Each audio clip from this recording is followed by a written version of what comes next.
The cabin retreat that triggered the storm asterisk after 10 years of urban chaos and corporate grind. I finally did what many people only dream of. I bought a peaceful cabin, deep in the pines of northern Georgia. No neighbors, no traffic, no buzzing. Streetlights, just crisp mountain air, the sound of swaying trees, and a small river that ran behind my property like it had secrets to tell. My wife, Karen, not to be confused with those Karens, was a retired FBI field analyst, sharp as a tack, with instincts that could pick up on a lie faster than most people could blink. After years of stress and high-stakes cases, she welcomed the isolation with open arms, believing we had finally found peace. The cabin wasn't anything fancy. It was modest, with old timber bones, a sturdy porch, and the kind of creaky floorboards that made you feel like the place was alive. We fixed it up together, painted, patched the roof, restored the fireplace, and turned it into a haven. I built a small greenhouse while Karen installed a reinforced satellite network and solar system to make sure we could live off-grid and still be connected when we needed. We weren't hiding from the world. We were just tired of its noise. It started with a letter. No return address, just a plain white envelope nailed crudely to our wooden gate. Inside was a printed warning. This cabin is under the jurisdiction of the Cedar Pines Property Owners Association. Your modifications and extended presence here violate community bylaws. Cease all activities and contact the HOA immediately. There was only one problem: we weren't part of any HOA. I had triple-checked before buying the place. No fees, no restrictions, no neighborhood busybodies with clipboards and superiority complexes. This was private land, well outside the Cedar Pines. Development nearly a mile down the valley. Karen examined the letter like it was a threat note, which honestly, it was. The language was aggressive and the formatting mimicked legal notices she had seen 100 times before. "They're testing boundaries," she murmured, "trying to intimidate you with false authority. I've seen this tactic before. I didn't think much of it. Maybe it was just an overzealous board member or someone confused about our landline." But Karen was already on edge. Her gut told her this was the beginning of something larger, and she was right. Over the next week, things escalated fast. We started noticing cars parked on the gravel road leading up to our gate. They didn't come up the driveway, but they stayed long enough to take photos, their cameras glinting in the late afternoon sun. Then came the drones. At first, I thought they were recreational, but Karen tracked their signal origin with one of her old gadgets. They were broadcasting footage directly to a remote IP address, likely somewhere in the Cedar Pines HOA security office. "They're surveilling us," she said flatly, "and they're using fake legal threats to back it up." We tried calling the Cedar Pines HOA office, but the number listed on their website had been disconnected. Karen, suspicious, reached out to a few of her old contacts, low-key, off-the-record calls. What she found sent a chill down both our spines. Apparently, the HOA had undergone a change in leadership just months ago. A new president had been voted in under shady circumstances. Gregory Miles, a failed real estate developer who had been quietly buying up property in the region and turning the HOA into his personal kingdom. He had a history of pushing residents out with false legal claims, collecting fines he had no authority to issue, and even forging police credentials to enforce HOA rules. That explained everything. "They're going to escalate," Karen warned. "He's trying to force you off your land. If you don't back down, he'll send people." I didn't want to believe it, but a few days later, it happened. At 7:42 a.m. on a foggy Tuesday morning, a black SUV pulled up to our cabin. Two men stepped out, dressed in tactical uniforms with no department logos. They wore sunglasses, earpieces, and had sidearms holstered like they were straight out of a movie set. One of them flashed a badge to inspect and declared they were there on behalf of Cedar Pines Regional Enforcement. My stomach dropped. Regional enforcement? That wasn't a thing. "We're conducting a compliance check," one of them said sternly, his voice rehearsed but shaky. "We have reason to believe you're violating land use restrictions under HOA Code CP 72. Karen stepped forward calmly. "This isn't Cedar Pines' jurisdiction," she said. "This land is private. You have no legal authority here." The shorter of the two agents scoffed. Mum, this doesn't concern you. I need your husband to come with us for a formal citation process. She raised an eyebrow. Are you detaining him? They looked at each other. Mum, because if you're detaining him, I need to see your badges again. Slowly this time, and I need your names. The taller one hesitated. Karen stepped closer. I worked 20 years for the Bureau. I can spot a fake badge from 20 feet away. If you don't leave this property in the next 30 seconds, I will contact the sheriff's department and file a formal impersonation report. You'll be in a cell faster than you can say jurisdiction. Her voice didn't rise. It didn't need to. It cut through the air like a scalpel. The men stared at her, confused, their bluster evaporating. Then, slowly, they turned and got back in the SUV. Ma'am, you're making a mistake. One of them muttered. Karen stepped forward, memorized the license plate, and snapped a photo on her phone. No. Gentlemen, you are. They sped away. That night, Karen set up infrared cameras and perimeter sensors. She reinforced the back door and loaded her registered handgun. I had never seen her like this, not paranoid, but precise, calm and calculating, like she was back in the field. They're not going to stop, she said softly. He's trying to scare us out. And if he's using fake cops now, the next move might be worse. We had just wanted a quiet life in the woods. What we got was the opening salvo of illegal and personal war, with a rogue HOA and a narcissistic manipulator with too much money and not enough conscience. But Gregory Miles had made one fatal miscalculation. He thought we'd roll over. He didn't know who Karen really was, and he certainly didn't expect us to fight back. This wasn't just about property anymore. It was about standing up to corruption, exposing deception, and showing that fear has no power when you're standing on truth. And Karen, she was ready to bring the entire crooked HOA empire crashing down. A storm brews in Cedar Penest. Silence that followed the confrontation with the fake cops wasn't peace, it was anticipation. The kind of silence that comes before a thunderstorm shatters the stillness of a humid summer afternoon. I could feel it in the wind, in the way the forest seemed to lean inward, listening. Karen moved through the cabin like a sentinel, constantly checking security feeds, testing backup batteries, reconfiguring her surveillance algorithms, and marking a map with notes and time stamps. I watched her, knowing this wasn't fear, it was instinct. She had lived through scenarios like this before, not in cabins, but in foreign countries and domestic stings. Situations where power was hidden behind fake credentials and smiling masks. For the first 2 days, nothing else happened. But Karen's restlessness never faded. We took turns watching the road. We cooked in silence, ate with half our attention on the monitors. Then, early one morning, just as the sun cast golden streaks through the treetops, a new vehicle arrived. This time, it was a glossy, blacked-out pickup truck. It rolled up quietly, deliberately, its tinted windows masking the driver. Instead of stopping, it idled at the gate, then slowly reversed and disappeared back down the road. Karen noted the time, 6:42 a.m. This is psychological, she said, her tone flat. They're probing us, soft intimidation. It's what abusers do. They test how far they can go before someone pushes back. I realized she wasn't just preparing for a legal battle. She was preparing for war, quiet, civil, calculated war. She pulled out a file folder from her locked cabinet, thick, with printouts and incident logs. On the front was a simple label, Cedar Pines HOA. She'd already been digging.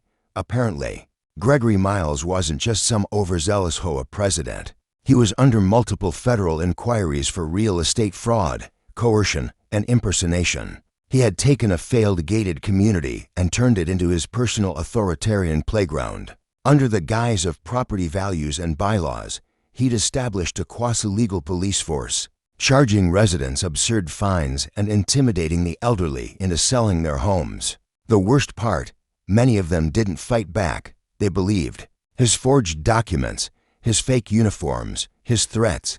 Karen was furious. He's using fear as a business model.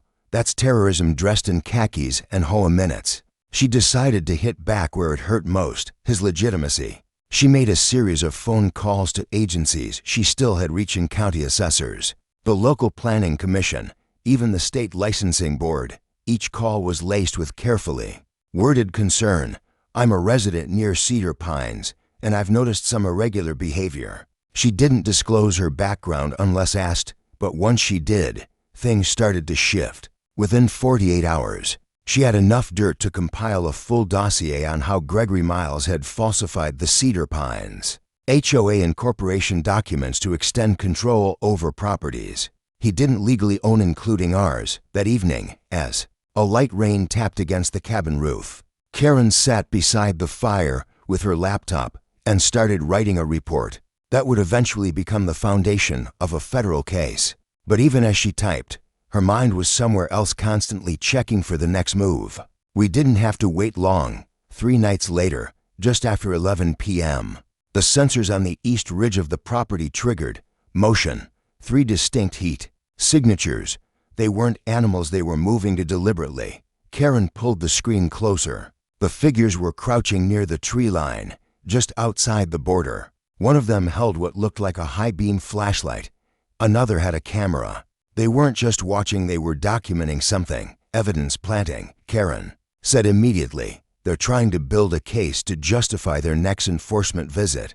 She was already in motion. She slipped on her boots, grabbed her phone and flashlight, and tucked her sidearm into her belt, not drawn. Just there. I followed her out the back, quiet as we could, staying low behind the tall brush that lined the trail. The forest was alive, with insects and soft wind, and yet there was a charged stillness that made every footstep feel louder than it should have. We circled around the east ridge and came up behind them. 3 men in dark hoodies crouched near a patch of disturbed earth beside one of our posted signs that clearly marked private property. "No trespassing." Karen stepped out slowly, raising her flashlight. "Drop whatever you're holding and don't move," she said clearly, not shouting, just firm enough to make her authority unmistakable. 2 of them jumped. One took off into the woods, the other to froze. Karen moved closer, light steady on their faces. I could see it now. One of them was holding a small plastic bag. Inside was what looked like a Ziploc of unmarked pills. The other had a camera and was trying unsuccessfully to hide it. "What were you doing?" she asked. They stammered. We were just walking." At 11 p.m., on posted land, with drugs and a camera. She didn't wait for a reply. "Do you have ID?" Neither did. She called the county sheriff on speaker, and to my surprise, the line was answered within 2 rings. Karen gave our location and calmly described the situation. To their credit, the sheriff's office responded quickly. Within 20 minutes, a squad car pulled up at the base of our trail. The deputy who stepped out was young but professional, and his eyes widened when he saw Karen's badge on her belt, her retired federal credentials. The 2 men were taken in without resistance. Karen handed over the camera and plastic bag and gave a full statement. Before they were driven away, one of them muttered, "He said we'd get paid extra if we scared you off." Karen looked at him. "Who?" But he said nothing more. That night, we didn't sleep. Not because we were afraid, but because now we had proof. This wasn't about bylaw enforcement or community rules. This was targeted harassment, likely orchestrated directly by Gregory Miles and his cronies. The sheriff promised to follow up, but we knew this was only the beginning. Karen filed a full report with her old FBI contact in Atlanta the next morning. She didn't pull any punches. She included everything: photos, footage, evidence, logs, names, timestamps, and the escalating pattern of unlawful behavior. By the end of the day, she received a quiet response: "We'll take it from here. Don't engage. Just stay safe." But Karen didn't believe in standing down. "Gregory thinks this is a chess game," she said as she mapped out the next surveillance grid. "But I play differently. I don't wait to get checkmated. I expose the board." The power behind the name Gregory Miles, morning after the trespassers were arrested, felt like the first true shift in momentum. The mountain air seemed clearer, as if the forest itself had paused to witness the turn of events. But victory, as Karen reminded me, was never final. Not when you were up against someone who treated fear as a currency and people as pawns. And certainly not when that someone had a trail of influence, woven into town halls, property records, and local politics, like an invisible spider's web. Karen's experience had taught her this: bad men didn't fold when you exposed them. They doubled down. As I brewed coffee in the cabin's kitchen, Karen stood by the window, arms crossed, watching the driveway like a hawk. The previous night had opened the floodgates. We now had tangible evidence: planted drugs, illegal surveillance, and trespassing, all pointing back to the shadow Gregory Miles had cast over our supposedly isolated sanctuary. But Karen wasn't celebrating. She knew what was coming next: retaliation. Not in the form of direct attacks, but through bureaucracy, manipulation, and reputation damage. Gregory wouldn't risk another physical stunt so soon. He would try to dismantle us through official-looking letters, fake legal notices, and coordinated public pressure. And by the time someone proved him wrong, he'd be 10 steps ahead, already rewriting the script. Karen spent the day making quiet calls, not to the sheriff this time, but to the local investigative journalist she remembered from a civil liberties case years ago. Her name was Celeste Marin, and she had a reputation for uncovering corruption where others turned a blind eye. Within 3 hours, Celeste responded with cautious interest. Karen forwarded the video footage, photographs, audio, recordings, and every file she had built so far. An hour later, Celeste called back with a voice full of restrained fury. "This man, Gregory Miles. I've heard his name before. Quiet settlements, non-disclosure agreements. Even a former city councilwoman who vanished off the radar after trying to audit whole records. I couldn't prove anything until now." Celeste offered to come visit the cabin and conduct a proper interview. Karen agreed on one condition: full editorial control until the investigation was verified. Celeste didn't hesitate. While Karen coordinated that, I went into town to pick up supplies. Normally, I loved that drive, the winding road through green valleys, the old wooden bridge near the river, and the sleepy general store that sold everything from nails to homemade honey. But that morning, the town felt different. Eyes followed me. Conversations paused when I entered. The clerk at the counter, usually cheerful and chatty, gave me a forced smile and scanned my items in silence. It wasn't paranoia, it was awareness. Something had changed. As I stepped outside, a man leaning against a pickup truck called out to me, "You're the one from the cabin up the ridge, right? With the wife who likes to play fed?" I stopped, turning slowly. "Excuse me." He smirked. "Just saying. People talk. You move in, start poking your nose in things. Suddenly good men are getting arrested. Not a great way to make friends." In Cedar Pines. I looked him up and down. Average build, sun-weathered skin, a union hat. Probably local labor force. He didn't look like a thug. He looked like someone who had been fed lies. "Are you saying those men who broke onto our land and tried to plant evidence were good men?" He shrugged. "Maybe they were just confused." "No," I said calmly. "They were criminals." And with that, I walked away. But I knew Karen had been right again. Gregory had begun the second phase, smearing us, twisting the narrative, turning our neighbors against us. He was painting us as outsiders, lawless meddlers, troublemakers trying to disrupt the peace of Cedar Pines. When I got back to the cabin and told Karen, she nodded grimly. "He's attacking your character now. Mine will be next. He'll leak old case files, take my past service out of context. He'll twist it until people forget we're the victims." Sure enough, later that evening, an anonymous blog post appeared online. It was shared rapidly among local Facebook groups and HOA discussion threads. The headline read, "Militia couple setting traps in the mountains, FBI wife or domestic threat." The article was a disgusting mix of speculation and falsehoods. It described us as anti-government survivalists who had stockpiled weapons and were spying on local community members. It accused Karen of impersonating federal agents and labeled her a threat to community safety. There were photos, 2 screenshots taken from our security footage, cropped to make her look aggressive, unhinged. Karen read it without flinching. "He wants to provoke us," she said. "He wants a reaction, but we're not going to give him that. Instead, she began doing what she had done best during her service, building a psychological profile. Every article, every fake notice, every online troll account, it all painted a digital fingerprint. Gregory wasn't just a narcissist. He was a man who had mastered psychological manipulation through digital smear campaigns. His strategy was clear: create enough confusion that no one could tell truth from fiction. But what he didn't anticipate was Celeste. 2 days later, the journalist arrived with a recording crew and a legal advisor. She set up in our cabin's living room and began interviewing Karen on camera. For the first time, I saw my wife in her old role, controlled, precise, with a memory that recalled events down to the second. She spoke of HOA corruption, of course, of leadership, of the danger of unchecked authority. But most importantly, she spoke about the resilience of those who refused to be bullied. After hours of recording, Celeste thanked us and promised to have the story vetted by legal before publishing. But even she warned, when this goes public, he'll retaliate hard. Karen nodded.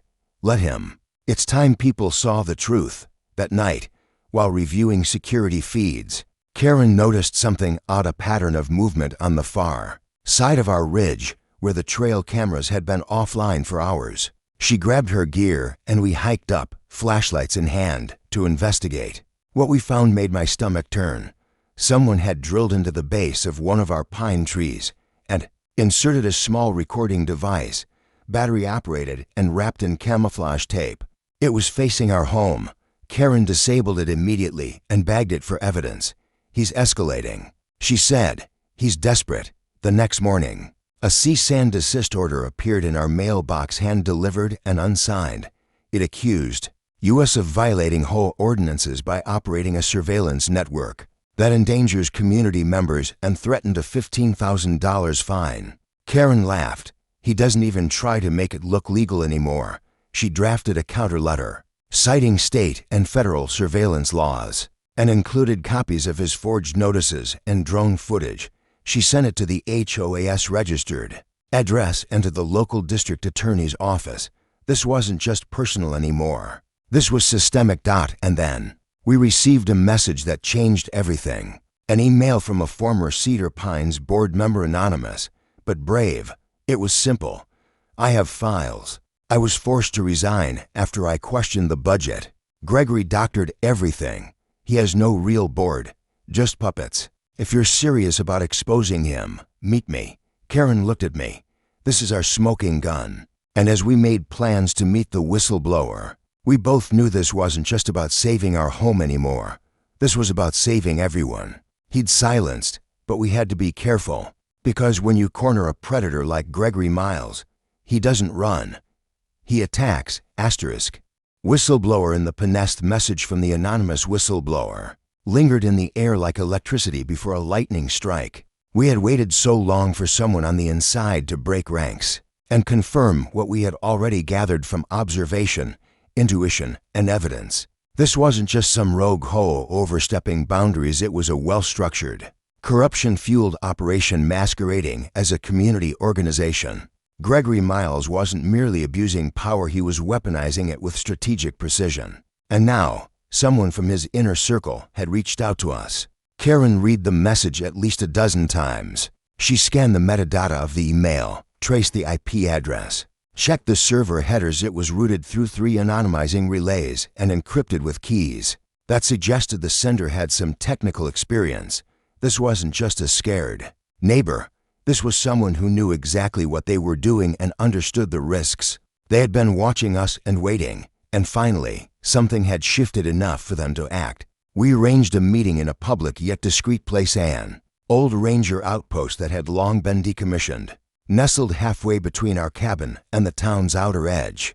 It was neutral ground, surrounded by forest, but accessible by trail and off-road vehicles. Karen planned every detail: two-way radios, a backup surveillance drone overhead, hidden mix, and to pre-cleared escape routes. You'd think we were preparing for a stakeout, but with Karen's FBI past and the increasingly dangerous scope of what we were uncovering, caution wasn't paranoia, it was survival.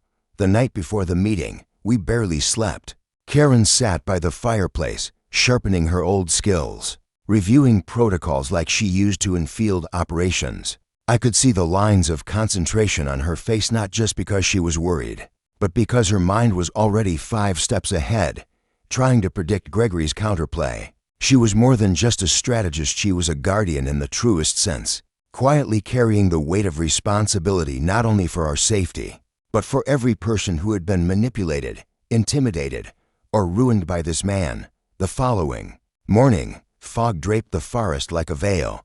We arrived at the ranger outpost 30 minutes early. Karen swept the perimeter twice, checked her devices, then gave the signal for me to stay back while she waited under the rusted roof of the outpost's shelter. I watched from a distance, tense, ready to run or call for help if anything went wrong. But at exactly 7:45 a.m., a compact car rolled down the trail and parked just beyond the tree line. A woman stepped out. She was in her late 40s, dressed plainly in jeans and a brown utility jacket.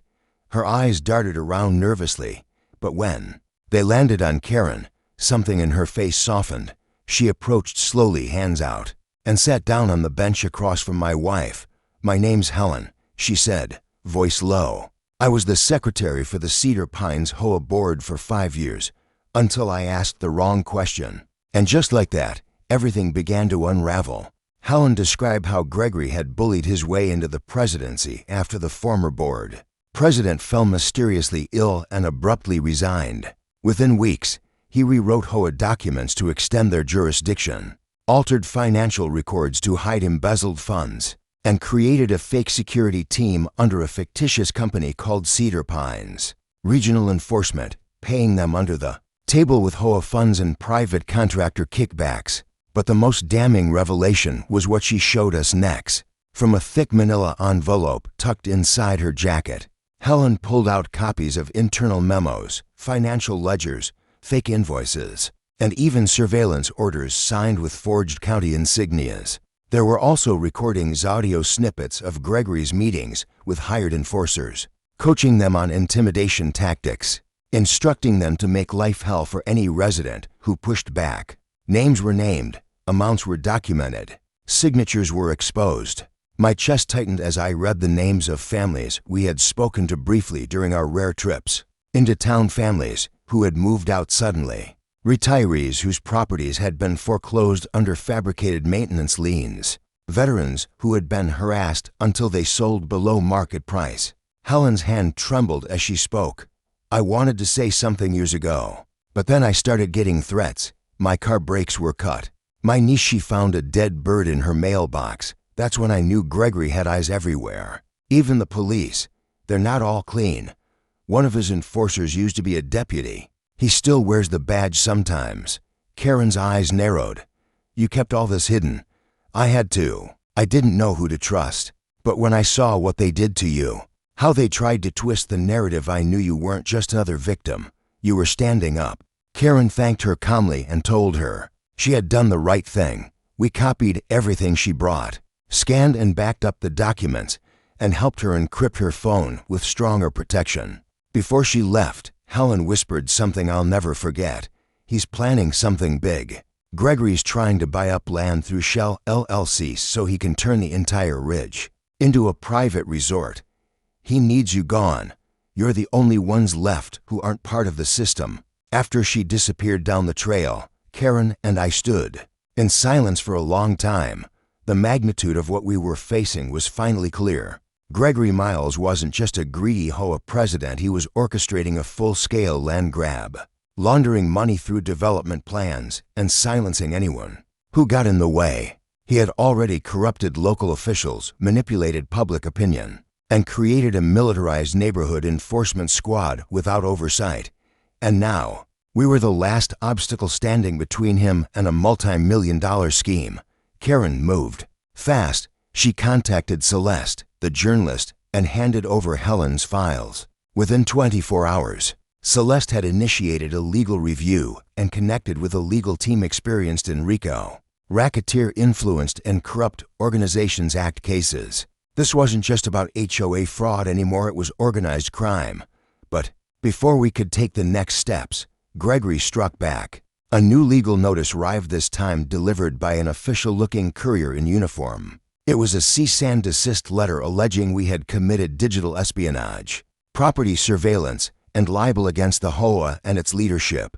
It came with a lawsuit threat for $2.5 million in damages. There was no court seal, no judge, Signature just heavy-handed language meant to intimidate and silence. Karen smiled coldly. It's a scare tactic, but he's getting sloppy still. We knew what this meant. He was running out of time. If we didn't move fast, he would. We began compiling our own case, building a secure server. With every file, every photograph, every soundbite, Karen contacted her former bureau colleagues, not to ask for favors, but to quietly tip them off. Celeste contacted national news outlets. The storm that had begun with a letter pinned to our gate was now on the verge of national exposure. But the most important move came not from us but from Helen. She had filed a sworn affidavit, naming Gregory and 3 other board members in a civil conspiracy, and submitted it to the district court through her attorney. Once filed, it would become public record, and the moment that happened, Gregory's empire would begin to crumble. And yet, the night before the affidavit was to be submitted, our power went out. All of it. The solar backup didn't trigger. The satellite link went down. Our cell phones showed no signal. The cabin was plunged into total silence and darkness. Karen's eyes met mine across the room. No words were needed. Gregory wasn't waiting for the legal system. He was coming. When darkness came, the rigid blackout was absolute. No hum of appliances. No blinking indicators on the security console. Not even the faint pulse of satellite signals that usually flickered across Karen's laptop. Just darkness and the eerie stillness of a mountain night, interrupted by silence too unnatural to ignore. The cabin, once a fortress of solitude and security, felt suddenly vulnerable. Karen didn't speak. She didn't need to. Her years in the field had trained her to read situations like these, the way a storm tracker reads radar. This wasn't a coincidence. It wasn't a power surge or faulty battery. It was an orchestrated strike, measured, intentional, and meant to isolate. Karen moved with practiced efficiency, pulling a duffel bag from under the bed and sliding a compact Glock into his side holster. I retrieved the emergency lantern and lit a single red-filtered LED, so our silhouettes wouldn't be visible from the tree line. I tried not to let the fear get to me, but my hands trembled slightly as I locked the windows, not because of what I knew but because of what I didn't. Who had cut the power? How close were they? And just how far was Gregory Miles willing to go? Karen tapped into her offline storage drives, retrieving archived data, cached surveillance loops, and handwritten backup logs we had kept for weeks. She'd always been a step ahead. He wants to create confusion before the affidavit goes public, she whispered. Maybe scare Helen into silence. Maybe scare us into running. She checked her watch. We've got 7 hours before the courthouse opens and her statement becomes public record. If he's going to act, it'll be tonight, at 2:17 a.m. Our west-facing perimeter camera, wired to its own separate power source, captured movement. 3 figures moving low through the underbrush, dressed in dark clothing and carrying what appeared to be long flashlights or poles. One stopped, lifted something over the fence, and disappeared from view. Another crouched by our generator box, disconnected hours ago, and seemed to be fiddling with something metallic. A third figure lingered near the edge of our greenhouse, staring directly at the infrared lens for several long seconds before vanishing back into the trees. Karen studied the footage without blinking. They're testing response time, seeing if we'll call the police. But they already know we won't because they've jammed every signal we have. This is pressure tactics. I felt the urge to grab a flashlight and storm outside, confront them, tell them to back off and leave us alone. But Karen held me back with a calm hand. That's exactly what they want, she said. If they can bait you into confrontation, they can flip the story, make it look like you threatened them. Then they sue or arrest you based on aggressive behavior. We don't react, we document, we endure. So we waited, watching shadows flicker through the trees. I'd never felt more powerless. But Karen wasn't powerless. She was calculating every movement, every angle, every second. She marked the exact time of each appearance, compiled the footage, and prepared a full incident log to deliver to Celeste and law enforcement the moment communications were restored. By dawn, the intruders had vanished, but their presence had left behind something far worse than footprints, an unmistakable message. They knew where we lived. They knew how to find us in the dark.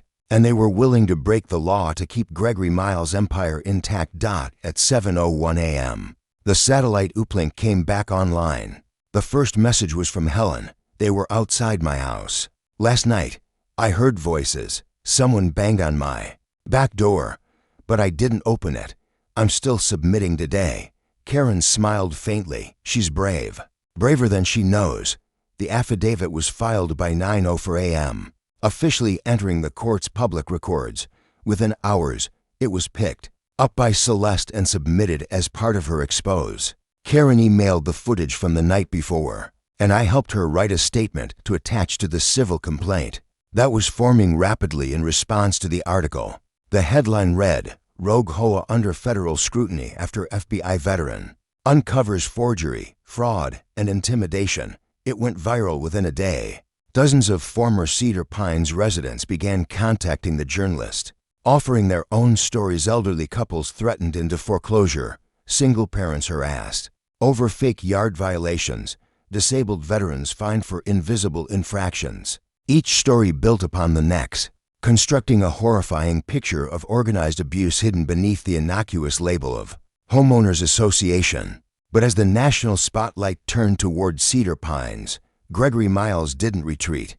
He retaliated with a press conference glitzy rehearsed, with the town mayor at his side and a paid security detail flanking the podium. He claimed Karen was a disgraced ex-agent with an axe to grind, and labeled us agitators threatening the peace of a beloved community. I watched the live stream with a mix of rage and disbelief. He smiled the whole time, cool, composed, unbothered. "We welcome investigations," he said, "because we have nothing to hide." Then, without flinching, he accused us of fabricating the evidence to sabotage his proposed luxury resort project, claiming we were anti-development radicals. Karen stood behind me in the kitchen, arms folded, her expression unreadable. I expected her to fume, to rage, but instead, she smirked. "He just made his biggest mistake," she said. "He said resort on Live TV. That means the development was already in motion, likely using HOA funds without proper authorization. He admitted to the project before zoning permits were even public. That was the crack we needed." Karen contacted her friend from the Georgia Zoning Authority and requested a record search. Within hours, it was confirmed. Gregory had submitted requests under a shell corporation to build a private resort, using HOA-subsidized infrastructure, sewers, roads, even fire hydrants without full board approval. He had falsified votes and forged signatures, and now he'd said it publicly, on record, with reporters watching. That evening, a convoy of unmarked vehicles arrived at the Cedar Pines HOA office. Federal agents entered quietly. No arrests were made yet, but documents were seized, computers were taken, and Gregory's car was seen speeding away from the parking lot, tailed by a black SUV with tinted windows that wasn't part of his usual security detail. We sat on the cabin porch that night, exhausted but wired with adrenaline. The wind rustled through the pine needles like applause. The ridge was quiet again, but not because of fear, because, for the first time in months, we knew the tide had turned. Still, Karen was cautious. "He's not gone yet. Narcissists like Gregory don't disappear quietly. He's going to come back. One last time, before the fall. He needs a final act." She wasn't wrong. At midnight, the cabin's front door rattled just once. Then, silence. I grabbed the flashlight and opened it slowly. No one was there. But nailed into the wood was a note, handwritten in red ink. "You started this. Don't cry when it ends." Karen stepped beside me, tore it down, and looked out into the darkness. "Then let's finish it. Justice wears quiet boots tonight." The threat was nailed to our door. The mountains felt heavier. The forest was silent, as if the trees themselves were holding their breath. Every instinct in my body screamed that something final was coming, not in the form of court papers or press statements, but in something primal, raw desperation disguised as retribution. Gregory Miles had been backed into a corner, his empire cracking, and men like him didn't accept defeat. They took swings, until they were dragged away in cuffs or worse, and we were standing between him and everything he thought he still controlled. Karen didn't sleep that night. She stayed at the window, dressed in field gear, her old badge resting on the table. Beside her, and her eyes scanning the ridge through night vision binoculars. I could see the fire in her, the same fierce precision. That had made her one of the best in the Bureau. But this time, it wasn't for a mission sanctioned by higher-ups. This was personal. This was about protecting not only our home, but every victim too afraid to speak, every neighbor who had swallowed their pride to survive, every family pushed out under fake bylaws and manipulated fines. This was about standing between justice and the final gasp of a tyrant. At dawn, the first vehicle came. A rusted white SUV with mismatched plates rolled slowly up the trail, stopped near our gate, and sat idle. Two men got out, suits, but not federal. One had a clipboard, the other had a camcorder. Karen zoomed in from her perch. She recognized the man with the camcorder. He used to work for a third-rate real estate developer who had been fined for mail fraud and harassment a decade ago. Gregory was sending his bottom feeders now, hoping to capture footage of us acting hostile that he could twist into more propaganda.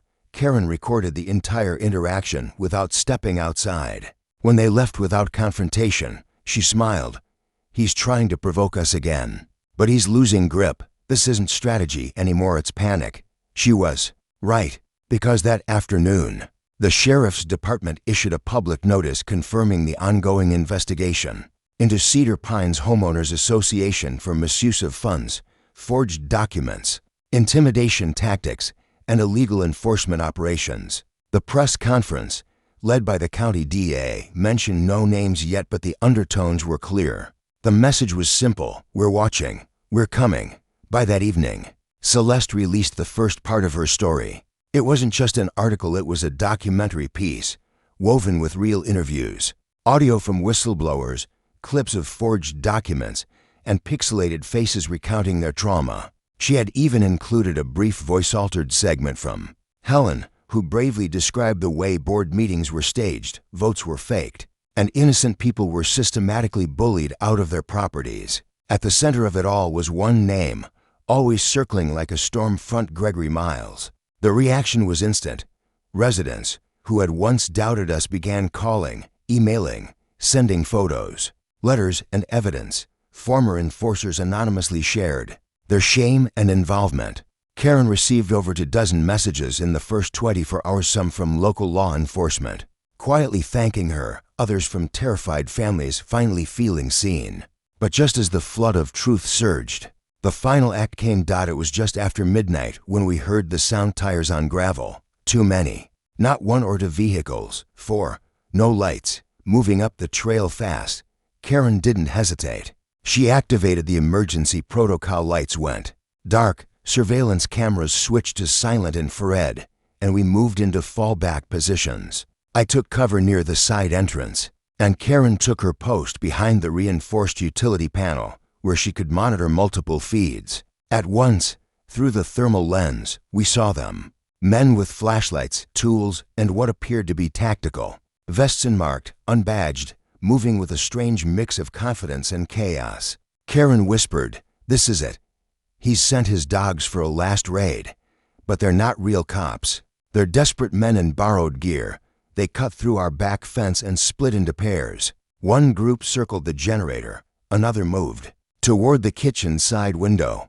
A third lingered near the porch, trying the door. What they didn't know was that Karen had rerouted our backup power earlier that week to a silent fallback line, one that fed only our critical systems. She flipped the switch, and the cabin came alive, but just in the right rooms. Floodlights popped on from hidden panels. Spotlights illuminated the woods like a stage. The sound of cameras clicking echoed from the trees, and loud, clear, recorded. Warnings began to play. "You are being recorded. Law enforcement has been contacted. Leave the property immediately." One man shouted in panic, stumbling back. Another tried to cover his face and sprinted down the path. 2 more dropped their tools and took off into the woods. But one tall figure in a gray hoodie and cargo pants stood his ground for a moment. He turned slowly and looked directly at the lens. It was Gregory Miles. Karen stared at him from the surveillance feed, her jaw clenched. He came himself. "Because he has no one left." Gregory pulled something from his pocket, what looked like a badge. He flashed it at the camera and shouted, "This is a legal inspection. You're interfering with an official investigation." Karen flipped the external speaker and replied, "That's not a badge, that's a toy. You've committed trespass, impersonation, conspiracy, and more felonies than you can count." For a long second, Gregory just stared at the camera, breathing heavily. Then, without a word, he turned and walked off into the woods. The next morning, his face was on every major news outlet. Former HOA president wanted for questioning. In multiple federal investigations, law enforcement swept his office, seized his properties, and finally issued a warrant. Days later, Gregory was caught at a private airstrip trying to leave the state using a fake ID. Under an LLC alias. No resistance, no fight, just quiet, pathetic surrender. The charges were long and damning: racketeering, fraud, harassment, impersonation, and conspiracy. As his empire collapsed, so did the fake policies and rules that had ruined lives. Cedar Pines residents were offered a vote to dissolve the HOA completely. Nearly 90% said yes.